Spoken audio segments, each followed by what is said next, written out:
We are taking care of child. கிருஷ்ணாவே நம்ம care பண்ணுறவங்க தாய்க்கு தான் சொல்லி ஒரு தாய் தங்கிட்ட இருக்கிற அத்தனையும் குழந்தைக்காக பயன்படுத்துகிறார். ஆனால் குழந்தையிலிருந்து எதுவும் எக்ஸ்பெக்ட் பண்ணக்கூடாது. இந்த கலியுகத்தில் ஒன்று எக்ஸ்பெக்ட் பண்ணக்கூடாது.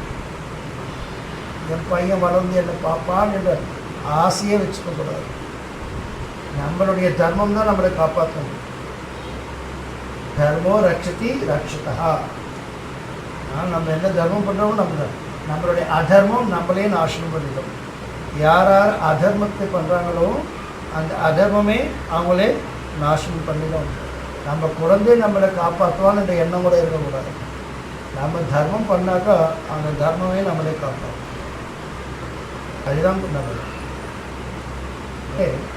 இந்த பிரம்மபூத்த லெவலுக்கு அப்பாற்பட்டு வந்தாக்கா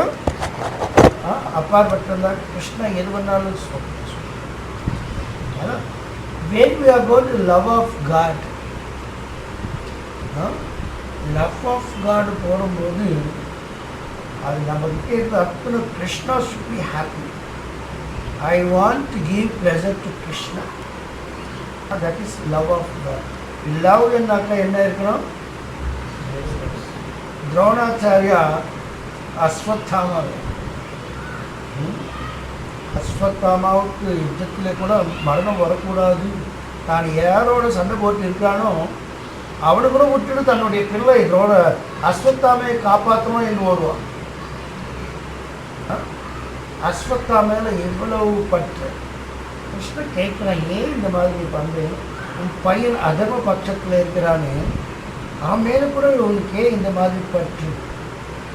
அவருக்கு வேணா ஐ லவ் மை சன். நீங்கள் லவ் பிரேம என்றால் என்ன? அதர்ம பட்சத்தில் இருந்து அவன் நரக்கத்துக்கு போகிறான். அதுதான் உன்னுடைய அன்பு. அன்பு நாங்கள் எப்படி இருக்கணும்? அவனை காப்பாற்றணும். அவன் அதர்ம பட்சத்தில் இருக்கிறான், அவன் நரக்கத்துக்கு போகிறான். ஐயோ, நீ அதர்ம பட்சத்தில் இருக்கக்கூடாது, நீ சரியான மார்க்கத்துக்கு வரணும் என்று கொண்டு வரணும். அதுதான் லவ். நான் சொல்ல புரியுதுங்களா? அந்த ஸ்டேஜ் பிரேம லவ் ஆஃப் காட் என்றபோது பகவானுக்கு எப்படி இருந்தாலும் அவருக்கு சந்தோஷம் கொடுக்கணும். அதுதான் லவ் ஆஃப் காட். கிருஷ்ணரை யாராவது அனுப்ப முடியுமா? கிருஷ்ணரை யாராவது கட்ட முடியுமா?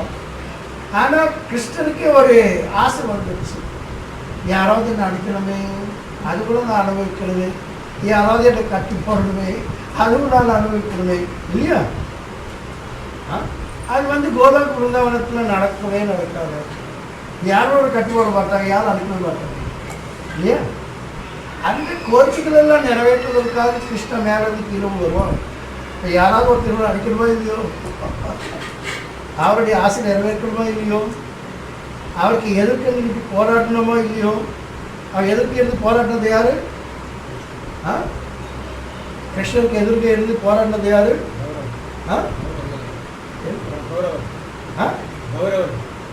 கௌரவர்களா? பீஷ்ம மகாஜன என்ற ஒரு கம்ப்ளீட் கிருஷ்ண கான்சியஸ்னர். ஆனாலும் கிருஷ்ணாவுக்கு பீஷ்ம அது பட்சத்திலிருந்து யுத்தம் பண்ணணும். அது ஒரு ஆசை இல்லையா? அது top most love of God போனதான் அந்த லெவலில் கிருஷ்ணன் கூட இருக்கலாம். அது நம்மளாவே இல்லை, அந்த லவ் ஆஃப் காட்டு போகணும். அவர் எது பண்ணாலும் அது நம்ம ஓகே சொல்லணும். அதுக்கப்புறம் லவ் ஆஃப் காட் வரும். அந்த லவ் ஆஃப் காடில் அவருக்கு நாங்கள் எது பண்ணாலும், நான் போனாலும் பரவாயில்லை, கிருஷ்ணனுக்கு ஆனந்தம். உதாரணம் தான் ராம அவதாரத்தில் ராம உலகத்துக்கு மேலே வைகுண்ட லோகத்தில் இருக்கும்போது எல்லோருக்கும் சொன்னார், இப்போ ராம அவதாரம் வரப்போகுது, நம்ம எல்லோரும் கீழே போகணும், பூலோகத்தில் போயிட்டு நம்ம ராமாயண கதை சொல்லணும். இப்போ இதில் யார் கைகையாக வர போகிறீங்க? எல்லோரும் தசரதையை எல்லோ கேரக்டர்ஸ் எல்லாம் ஃபிக்ஸ் பண்ண ஆயிடுச்சு. இப்போ கைகை டர்ன் வரும்போது கைகை 2 வாரம் கேட்கணும், ராமனை வளர்த்து அனுப்பணும். யாரும் முன்னுக்கு வருது. ஐயோ, நான் இப்படி முன்னுக்கு வருது, முன்னே நான் எப்படி சொல்றது? ராமா நீ காட்டுப்போம், யார் வரணும்? அது அன்பு அதிகமா? அதில் அன்பு இருக்கா? கிருஷ்ண துவாரகாவில் இருக்கும்போது நாரதர் வந்தார். நானும் வந்து கேட்டேன், உன் மேலே அன்பு யாருக்கு அதிகமாக இருக்குது, யார் உங்களை அதிகமாக நேசிக்கிறாங்கன்னு கேட்டார். அவர் கிருஷ்ணன் என்ன சொன்னால், இந்த கதை வருவாங்க எல்லாருக்கும் இது எல்லோரும் தெரிஞ்சுருக்குங்க. நீயே போய் பார்த்துக்கொண்டு அழகா போகிறவங்ககிட்டலாம் நீ கேள்வி ஒரு கேள்வி ஒன்று என்னன்னா, இப்போ கிருஷ்ணனுக்கு தலைவலி அதிகமாக இருக்கு, எது பண்ணாலும் தலைவலிக்கு முகமே இருவரை. அப்போ நான் கிருஷ்ணனை கேட்டேன், அதான் நாரதன் கிருஷ்ணன் கேட்டால், கிருஷ்ணா தலைவலி எப்படி போகும்? அந்த கிருஷ்ணன் பதில் சொன்னால், யாராவது ஒரு பக்தன் தன்னுடைய பாத தூளியை கொடுத்தா அந்த பாத தூளி என் நெற்றி மேலே நான் பூசிக்கொண்டால் எனக்கு தலைவலி போயிடும். உலகத்தில் எல்லாம் எடுத்து போனோம் பிருந்தாவனம் தவிர எல்லோரும் போய் கேட்குறாரு, ஐயோ ஐயோ கிருஷ்ணாவுடைய நெற்றியிலே என்னுடைய பாததூளியாக நான் கொடுக்கறது, நான் நரகத்துக்கு போக மாட்டேன், அந்த வேலை பண்ணா யாரும் கொடுத்தேன். தன்னுடைய சுகத்துக்காக கிருஷ்ணனுக்கு சேவை பண்றாங்க.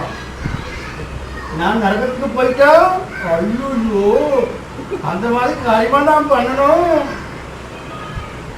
இவருக்கு ஒன்றும் புரியல. இவன் போய் துவாரகாவில் போய் கேட்குறா கிருஷ்ணகிட்ட, கிருஷ்ணா யாருமே ரெடி ஆகவில்லை, எப்ப நீ பிருந்தாவனத்துக்கு போய் கோபிக ஸ்திரீகளை போய் கேளு.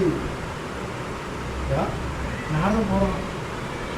போன உடனே எல்லோரும் ஐயோ நான் தான் நீ துவாரகத்துல இருந்து வந்தியோ, எங்க கிருஷ்ணன் எப்படி இருக்கிறார், சுகமா இருக்கிறாரா, எப்படி இருக்கின்றார், என்னமா சொல்றீங்க? அவருக்கு ஒரு தலைவலி தாங்க முடியாது. ஐயோ எங்க கிருஷ்ணனுக்கு தலைவலி, அதுக்கு எதுவும் பண்ணவே இல்லையா நீங்க? ராதை கேட்ட, நான் ஐயா என்னால் ஒன்றும் பண்ண முடியல, யாரும் அதுக்கு முன்ன வரவில்லை, என்ன பண்ணணும்? யாராவது பக்தன் தன்னுடைய பாத தூளியை கொடுத்தால் அந்த பாத தூளி கொண்டு போய் கிருஷ்ணனுடைய நெற்றியிலே பூசினால் அவருக்கு தலைவலி போகும்.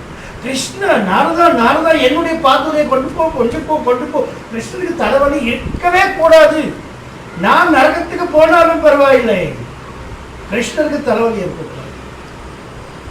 நாரதன் புரிஞ்சுக்கிட்டா இவதான் கிருஷ்ணரை நிறைய நேசிக்கிறார்கள், கிருஷ்ணருக்காக எதுவும் பண்றது தயாராக இருக்காங்க. ஐயோ நான் நரகத்துக்கு போயிட்டேன், அந்த மாதிரி வேலை பண்ணலாமா? அதில் அந்த மாதிரி வேலை பண்ணலாமா?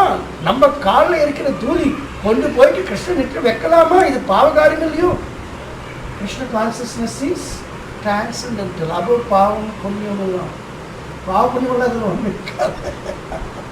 இது நம்ம எல்லாம் மறந்துடுறோம். This is called love of God.